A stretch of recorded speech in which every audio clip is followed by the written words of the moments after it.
Haunted doll సంఘటన తర్వాత ఇప్పుడు అంతా సర్దుకుపోయిందని చిన్ని అనుకుంది. పాడుబడిన భవనం కూలిపోయింది, బాలా ఆత్మ విముక్తమైంది. కాని ఏదో తెలియని అనుభూతి ఆమెను వెంటాడేది. కొన్ని రాత్రుల పాటు ఆమెకు తేలికపాటి మర్మమైన శబ్దాలు వినిపించాయి. తొలుత అవి ఆమె ఊహలే అనుకుంది. కాని తరువాత అవి మృదువైన తట్టే శబ్దాలుగా మారాయి.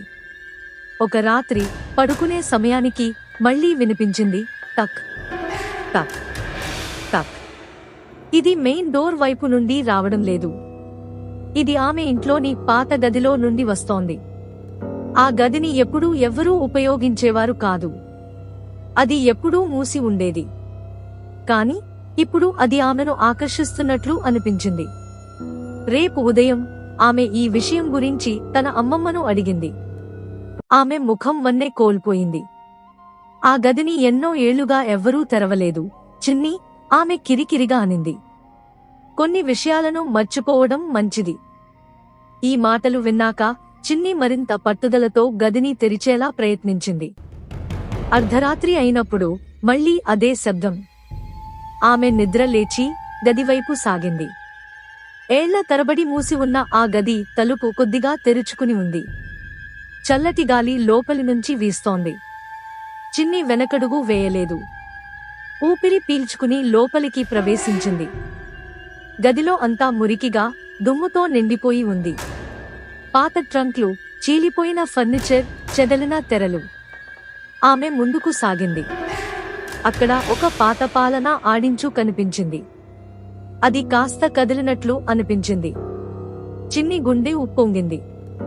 ఆమె మెల్లగా దాని దగ్గరికి వెళ్లి లోపల చూసింది. ఒక చిన్న దుప్పటి ఉంది. దాన్ని తీయగా ఒక బొమ్మ. కాని ఇది సాధారణ బొమ్మ కాదు. ఇదే దయ్యం బొమ్మలాగా ఉంది. అదే పగిలిన ముఖం, అదే ఎర్రటి దుస్తులు. ఆమె వణికిపోయింది. అప్పుడే వెనుక నుండి నీడలు కదిలాయి. ఆమె వెనక్కి తిరిగి చూసింది. ఆమె వెంటనే తన అమ్మమ్మ దగ్గరికి పరుగెత్తింది. అన్నీ వివరంగా చెప్పింది. ఆమె నిశ్శబ్దంగా విన్న తరువాత కన్నీళ్లు తుడుచుకుంది. నిజం చెప్పాలి చిన్ని, నీకు పుట్టకముందు నా చిన్న కుమార్తె, నా ముద్దుల అమ్మాయి ఈ ఇంట్లో ఉండేది.